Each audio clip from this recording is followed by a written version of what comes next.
Folks, restoring a tool that you found is not going to be cheap. In fact, I went to a box store and this hammer was $8, brand new.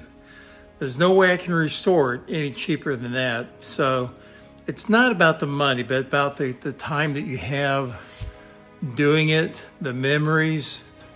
So for me, restoring this hammer was sitting on the back porch, taking an hour one day, sanding it with different grades of sandpaper, and just the whole process of it. So again, it's not about the money, but let me show you exactly how I brought this hammer back to life the way I like it. First of all, here's the actual video of me finding the hammer. Oh, it's an old vintage ball hammer. Man, that thing is old. Yeah. Now, I like that. That made the day there. I'll do a little electrolysis on that thing. Clean it right up. Gosh, I like it. Let me get a picture of it. What a cool find, guys. Love old tools. Well, guys, you've got to have a grinder to get started. And I've got a small one. It's nothing big. But I took it outside and I started grinding off some of those pits. Now I am going to leave some of the metal pitting on there. I think it looks cool. But I wanted to polish each end of the hammer and get as much as I could off.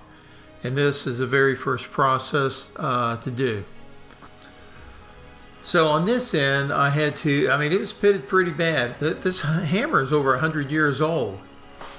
And I had to grind and just get as much as I could off. It's a Capewell. I had a friend identify that for me.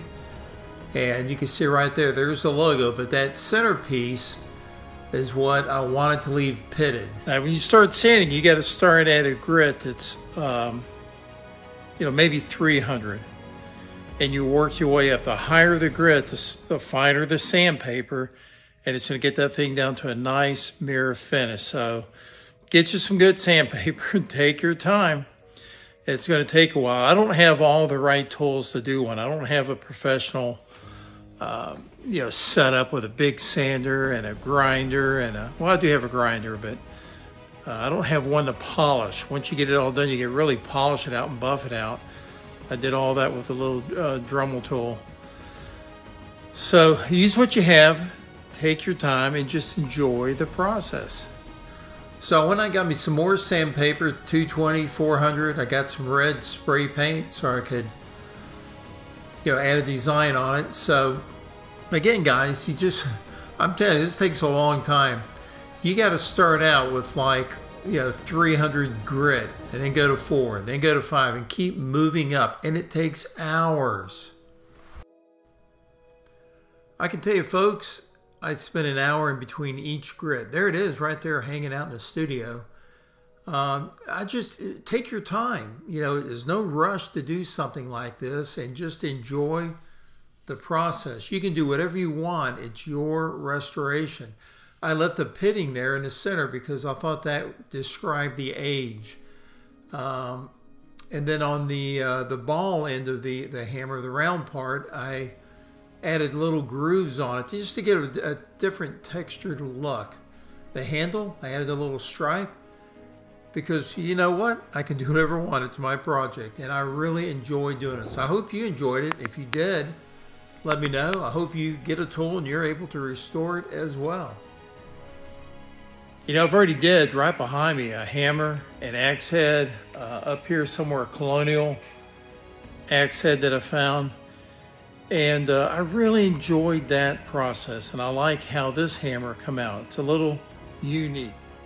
Now, what I do with all my tools that I restore is I brush over them with a water-based lacquer, and that's going to seal the tool up, keep the rust from coming back. I know it gives it maybe a little bit of a dull finish, but that's okay. I don't have to worry about the rust ever setting in there. Now this axe, I think it's a couple of years old. The hammer's about the same and no issues with that. Here, let me show you a close-up. It's a couple of years ago. No rust whatsoever on this one. And then the axe head, it's about the same. no rust. You just put a thin coat of that water-based lacquer on it, and that will protect it. And this is something I did. I just carved this out, put a little cheap skin on it. I'm sure I got a whole lot more money into this than what it would have cost to buy an axe. But again, you may go to the movies and pay $20 to get in, $10 for a large drink, which is ridiculous. And you can take your time and do something like this and really enjoy it. I love that axe head as well. Thanks for watching, guys. And as always, I'll see you on the next dig.